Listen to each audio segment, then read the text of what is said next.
Red and blue lights painted my backyard fence in that weird, almost unreal glow, and if you'd told me last month this would all start with a half-drowned teenager standing by my pool, I'd have laughed you out of the neighborhood. But there I was, right on the edge of my carefully swept patio, stones facing down two cops and a kid in expensive swim trunks with his bleached hair plastered to his forehead dripping onto my flagstone and looking like a soggy criminal straight out of a bad sitcom. Officer Martinez, tall, steady, the kind of guy who's seen it all, cleared his throat and looked from me to the kid and back again. "Sir, we got a call about someone trapped behind a locked gate. This young man says he couldn't get out." "Yeah, right, Brandon, the HOA president's golden boy in my private yard trying to play the victim." I stayed calm, pulled out my phone. "Officers, this is simple. He wasn't trapped. He was trespassing. I have video if you want proof." Officer Rodriguez, the older one with that vibe that says she's not putting up with anyone's nonsense, stepped forward. "Can you explain what happened?" So I started at the beginning. 8 years. I'd lived in Willowbrook Estates, kept to myself, paid my dues, smiled at the neighbors, never once had a problem until Linda Patterson took the HOA crown. House was nothing fancy, but I'd built it with my own 2 hands after my divorce, put in a little pool, privacy fence, the works. It was my sanctuary until 6 months ago when things started going missing. Pool chairs out of place, towels, rumpled, wet footprints I couldn't explain. At first I chalked it up to my memory or maybe the wind, but after a while you know when you're being messed with. So I installed a smart lock on my backyard gate, one of those techie models with codes fobs, an app, the whole deal. It locked itself after 30 seconds, kept logs of every entry, and made me feel for the first time in months like I had control again. Of course, Linda noticed immediately. She showed up at my door with her fake smile, all business casual, wanting my access codes for emergencies, meaning so she and her HOA buddies could poke around wherever they pleased. I politely told her no way, and she didn't like that. Not at all.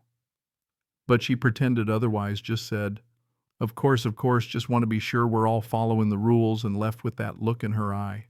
Next thing I knew, things got worse. My pool chemicals locked away were being used.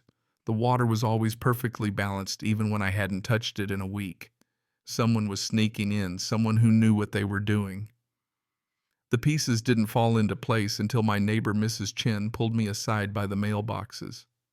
"She's retired, knows everything that happens on our street. I've seen Linda's boy and his friends going around your side yard when you're gone.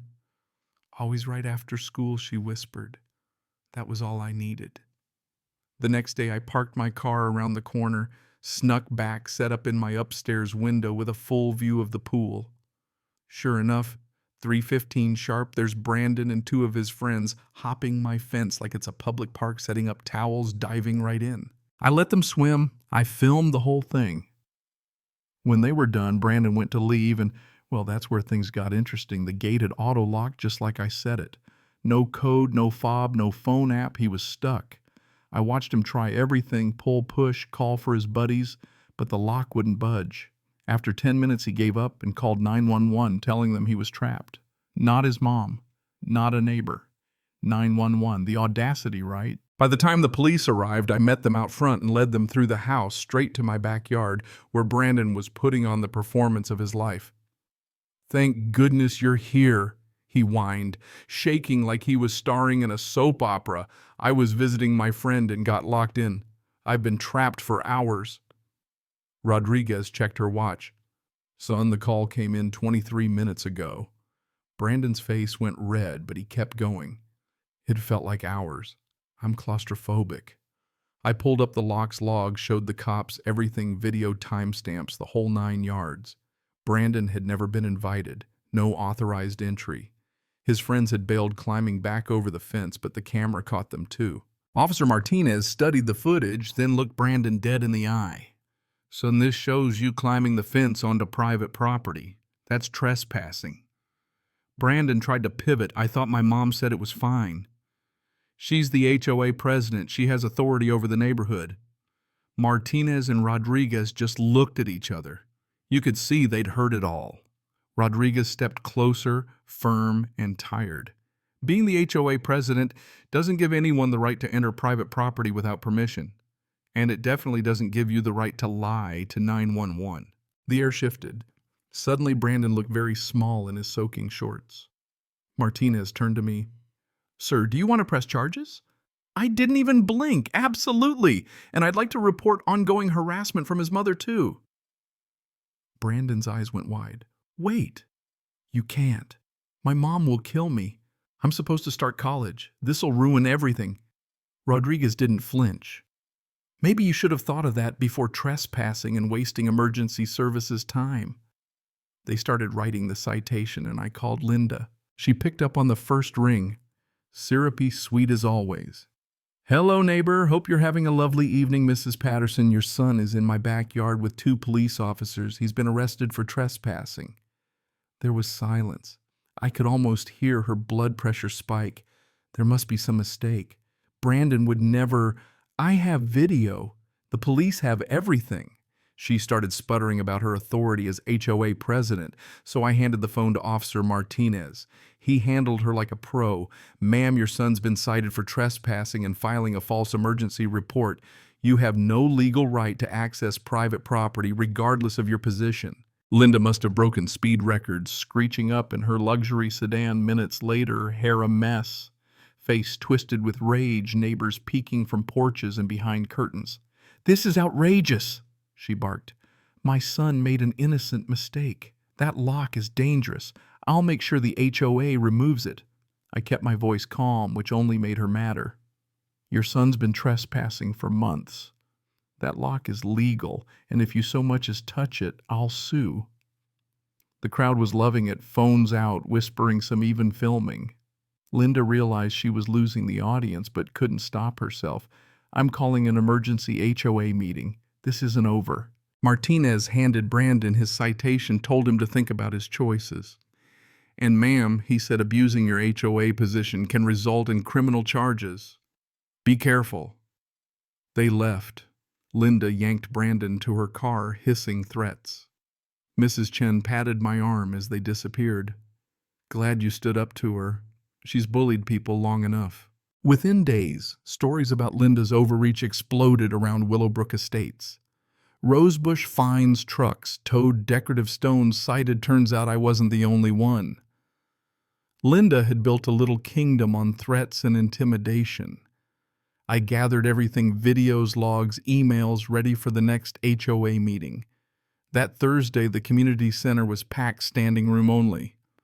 Linda tried to run the meeting like nothing happened, but when it was time for open comments, I stood up and plugged my laptop into the projector. "I need to address abuse of HOA authority and criminal trespassing by the board president's family."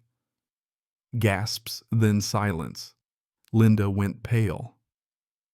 I rolled the footage, showed the logs, then explained how Linda had demanded my gate codes, threatened me, and covered for her son. One by one, neighbors started piling on. The Johnsons yelled about rose bushes, Garcia about his truck. Even Mrs. Williams, harassed for her garden stones, spoke up. Suddenly, all that pent-up fear turned to anger and the room erupted. People started chanting, "Resign, resign." The board moved to suspend Linda, and when they voted, it was unanimous. Linda tried to threaten lawsuits, but no one listened. She stormed out, papers in hand, face red as a tomato. 2 weeks later, Brandon pled guilty to trespassing and making a false report. Community service, a fine probation. Linda got booted from the board for good after the management company's investigation exposed not just her bullying, but outright fraud, unauthorized fines, forged signatures, even siphoning HOA money for her own landscaping. Brandon's partners in crime, Tyler and Jake, also faced charges after the cops realized their pool club had hit half the neighborhood thanks to master gate codes Linda had handed out like Halloween candy. Word got out, local news ran the story. The smart lock company asked for my testimonial, and suddenly my security system was the talk of the community. I upgraded to a biometric scanner and helped my neighbors install their own. Mr. Williams, the new HOA president.